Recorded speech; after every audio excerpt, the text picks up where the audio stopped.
Cuban medical brigade has arrived to the Turks and Caicos Islands to help fight the COVID-19 pandemic. At least 10 airlines have announced their closure following the economic crisis sparked by the COVID-19 pandemic. The president-elect of Burundi is set to be sworn in and take office on June 18th. From the headquarters of Telesur English in Havana, Cuba, this is From the South, and I'm Katrina Goss.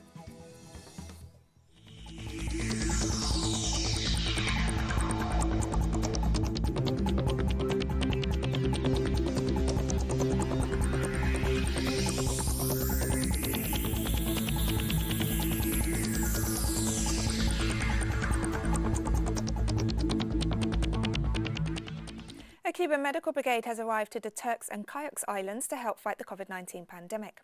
The Director General for Latin America and the Caribbean at the Cuban Foreign Ministry, Eugenio Martinez, informed on Twitter that the team of 20 Cuban health professionals arrived safely to the country, where they were welcomed by Deputy Governor Anya Williams. Brigades just like this one are already working in 28 countries, providing help in the face of the international health emergency.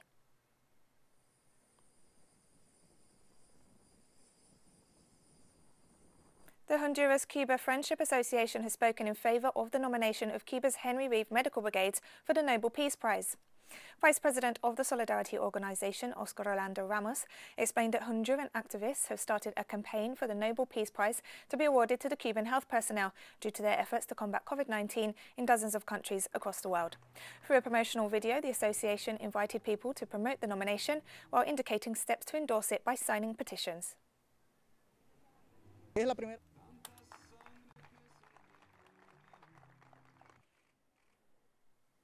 And tourists are soon to start arriving in Jamaica as the country begins to open its borders. The tourists are expected to arrive in the Caribbean island between June 15th and 30th as the government begins a reopening of the country's borders. The Ministry of Tourism said that 7 flights are expected to arrive on Monday and 70 in total during the previously mentioned period. Bartlett noted that the tourism sector is advanced in its preparations for the reopening of the industry as measures have been put in place to make the sector COVID-19 resilient.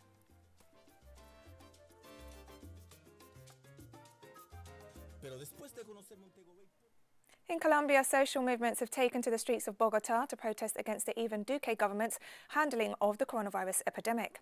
Protesters condemned President Duque and Bogotá Mayor Claudia Lopez for what they described as state negligence. They accused the president of human rights violations as he has not provided any economic or health guarantees for Colombia's most vulnerable sectors. The protesters also condemned the systematic murder of social, rural and indigenous leaders in the country. And protests also took place in the Colombian city of Medellin, where people demanded guarantees to comply with the lockdown, including a universal basic income until the crisis is over. The protests were met with violent repression by anti-riot police.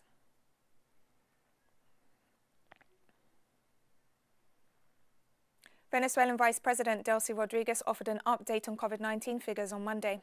Rodriguez reported 20 new locally transmitted cases and 1 death in the past 24 hours. 48 imported cases were also detected, 24 of which came from Colombia, 21 from Brazil and 3 from Ecuador. Meanwhile, a further 16 cases were people who had contact with imported cases. The Vice President also noted that there are still many people who are not respecting social distancing measures. Venezuela's COVID-19 figures now stand at almost 3,000 positive cases and 25 deaths. And also in Venezuela, the newly appointed authorities of the National Electoral Council have been officially sworn in at the body's headquarters in Caracas this Monday. The officials were appointed by the Supreme Court of Justice last Friday, following dialogue between the government led by President Nicolas Maduro and sectors of the opposition. Tibisay Lucena, who led the electoral body for 15 years in the midst of repeated far-right attacks, has been replaced. The body will now move to prepare parliamentary elections this year.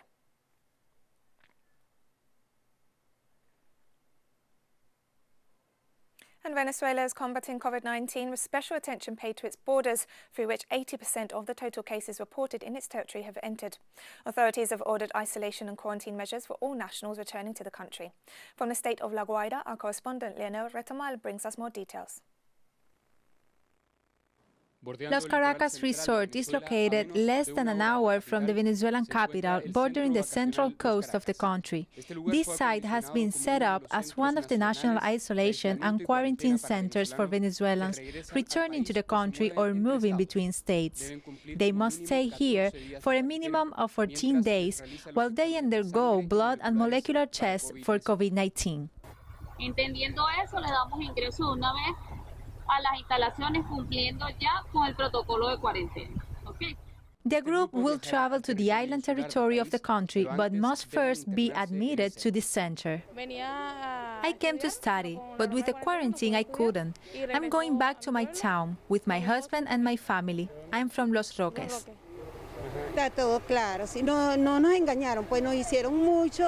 It is all clear. We were not deceived. They took our personal information because they are going to take us to a place.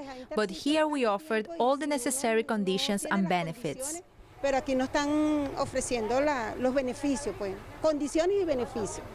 Venezuela is among the countries with the lowest rate of infection on the region. This is a result of an early lockdown and strict measures of movement and entry into the country. It was not only after 12 weeks of quarantine that shops and work activities began to be made more flexible. Al llegar, se le toma la temperatura. Their temperature is taken on arrival. Their admission process is conducted. We assign them to the rooms and then we carry out the rapid test. If the PCR test has not been done in the state from where they came, we do it here. In this facility, people receive lodging, daily meals, health care, and help with the transportation. It gives me peace of mind to know that when I go back to my town, I will be healthy and I will not infect my family. It is all to protect our health. We treat them well so that they have a good experience here. Many people have left with a smile on their face. The food is really good. The medical support offered. The facility has a field hospital and medical supplies to treat patients with mild and moderate symptoms. So far, most of the cases they have received are asymptomatic. Once they have completed the quarantine, all protocols, they are taken to their very doorstep. There is no manual, there is no course to learn how to take care of people.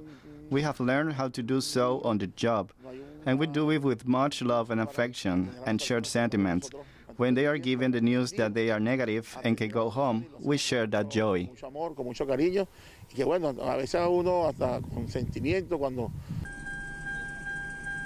Vete, Planeta. Estás negativo, ¿oyeron?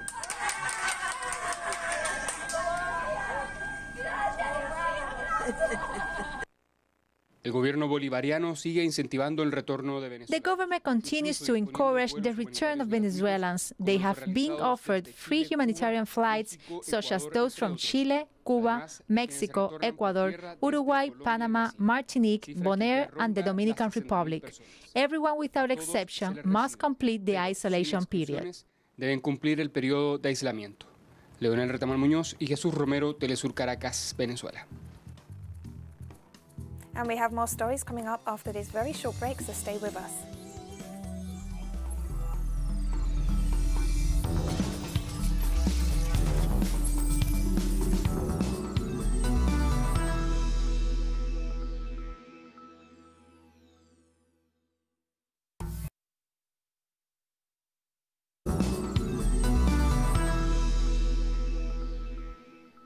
Welcome back to From the South. In Brazil, taxi drivers lined up at Rio de Janeiro's iconic Sambadrome on Monday for COVID-19 testing. The unusual sight took place as the historic site, which usually hosts the city's renowned carnival parades, filled with people leaving their homes and using public transport since an easing of restrictions means that Rio City Hall is making tests available for taxi drivers for 10 days.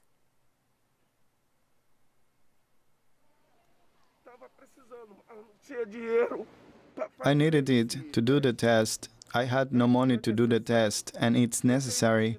I felt a lack of air and noise in my chest while breathing. It's frustrating to close a shop because you have the feeling of failure. Besides that, we lost our father, our mentor, our friend, our everything. Quarantine will continue in the department of Santa Cruz, Bolivia, despite the government's orders it be lifted. The governor of Santa Cruz, Ruben Costas, announced that the lockdown in his department will continue until June 30th. Santa Cruz is the most affected region in Bolivia, with over 4,800 confirmed cases and 135 COVID-19 deaths. And as the number of COVID-19 cases increases in Bolivia, doctors have noted they're desperate to fill blood banks and are asking those who've recovered from the disease to donate plasma to help treat others who've been infected. The experience of having COVID is very tragic because the disease that you get, you can let yourself be carried away with sickness, meaning that you can die. Thank God I did not get to that. I also don't want other people to go through what I've been through. At least 10 airlines have announced their closure following the economic crisis sparked by the COVID-19 pandemic. The president of the Corporate Association of Specialized Travel Agency said that among the airlines are South African Airlines, Air Mauritius, Avianca, TAME, LATAM, Thai, Flyest and the German branches of Lufthansa, which filed for bankruptcy. The International Air Transport Association warned governments that other companies could close because of debts.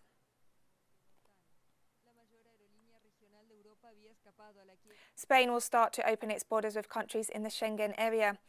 Spanish Prime Minister Pedro Sánchez announced that as of June 21st, authorities will begin to open the borders with European nations.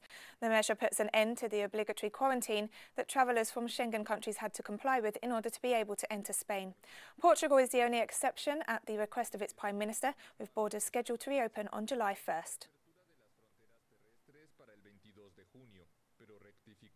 Mosques, malls and parks have reopened in Qatar as authorities are gradually lifting lockdown restrictions. However, residents must follow strict social distancing rules and wear protective masks. So we are happy, very happy to back to the masjid, and we hope more people to back, and we hope to be same before all the people beside each others, no distances, and this diseases will go, inshallah. This is a great blessing from God Almighty, from which people were deprived by necessity. The Prophet, peace and blessing be upon him, said there should be neither harming nor reciprocating harm. This is from the Sunnah and the Hadith that people had to adhere to at home until this cloud has passed. So they are now returning to the house of God Almighty, which is a great blessing. Iranian authorities have warned of the possibility of new COVID-19 restrictions as the infection rate continues to climb. The Health Ministry reported over 2,400 new coronavirus cases over the last 24 hours, bringing the total number to almost 190,000. Meanwhile, the death toll stands at nearly 9,000. Iranian authorities noted a lack of respect for social distancing measures at some places of worship and on public transport.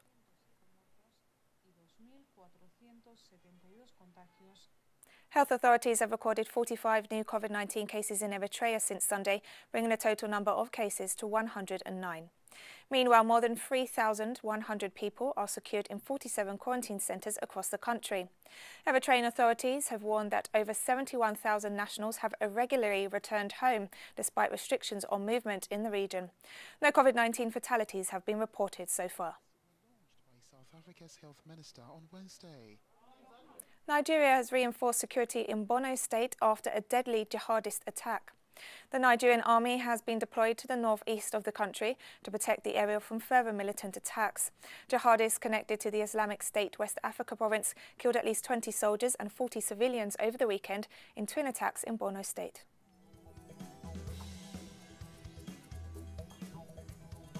And we're taking one last and very short break now, so stay with us for more.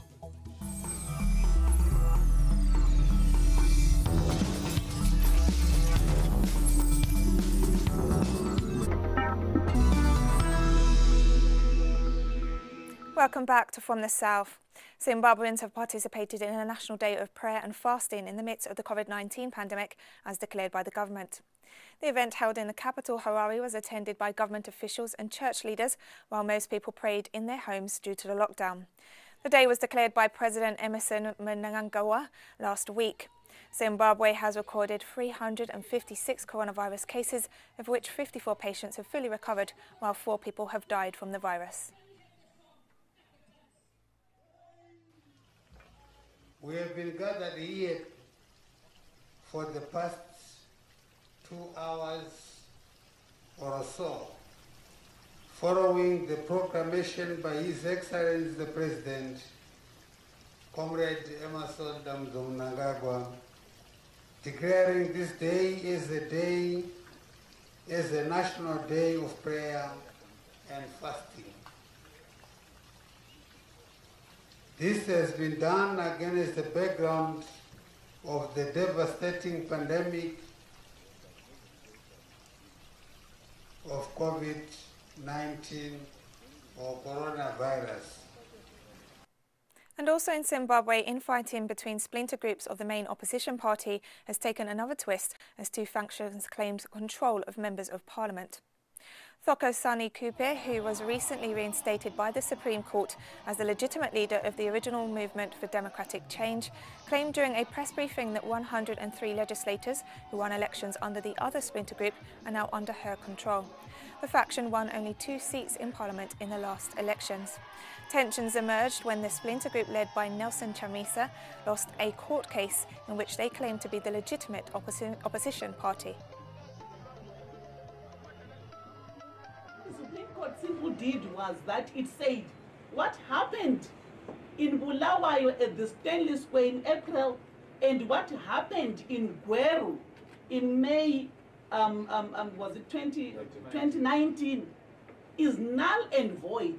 So both groups must go back and do what the Constitution says they must do. And this is what the Simple did. So I have been reinstated as the acting president of MDCT. MDCT has got 103 MPs in parliament, meaning that I am currently the leader of that political party, which has 103 MPs in that parliament. The president-elect of Burundi is set to be sworn in and take office on June 18th. The inauguration ceremony will be held in the Ingoma Stadium in Burundi's capital, Gitega. Evariste Ndayishimiye won the presidential elections in early May with 68.7% of the vote. He's previously held several government positions, among them Minister of Home Affairs and Public Security. Urged by the sudden death of former President Pierre Nkurunziza, the Constitutional Court ruled that the president-elect take office before the legal term scheduled to start in August.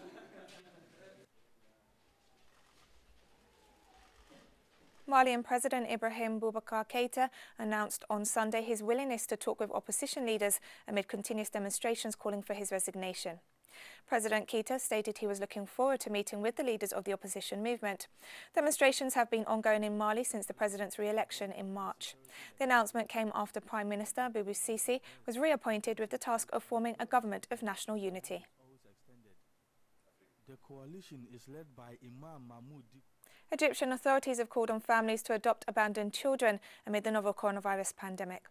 More than 12,500 abandoned children are now living with 12,000 families, while a further 10,000 remain in care homes, according to reports by the Egyptian High Commission for Alternative Families. The initiative, entitled A Family for Every Child, is aimed at promoting the adoption of the children who currently live in 400 orphanages across the country. This initiative, entitled A Family for Every Child, is aimed at a dozen graffiti artists in Senegal painted a mural in the heart of Dakar, paying tribute to Black Pride and in support of the Black Lives Matter movement.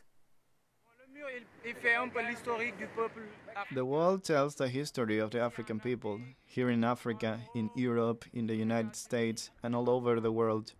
In a way, it is to relate, to speak, to give back, to pay tribute to those who have marked Black people, to those who did something, those who made the ultimate sacrifice for the African people. We painted the Black Panthers, who fought a legitimate fight to defend Black people. We painted Winnie Mandela, who fought in South Africa to end apartheid, Malcolm X, Mame Cheek, Ibrahim Fall in the religious and cultural fields, and also contributed a lot to forge the Senegalese youth. This news brief, but we finish with a video of orphan children in Uganda who, despite their tough past experiences, are gaining an education and life skills through the Masaka Kids Africana organisation. These young talented kids express their hope for the future while connecting with others through song and dance. Remember, you can find these and many other stories on our website and social media. For Telesur English, I'm Katrina Goss. Thank you for watching and enjoy the music. Aujourd'hui c'est le nouveau jour. Venez savourer avec moi.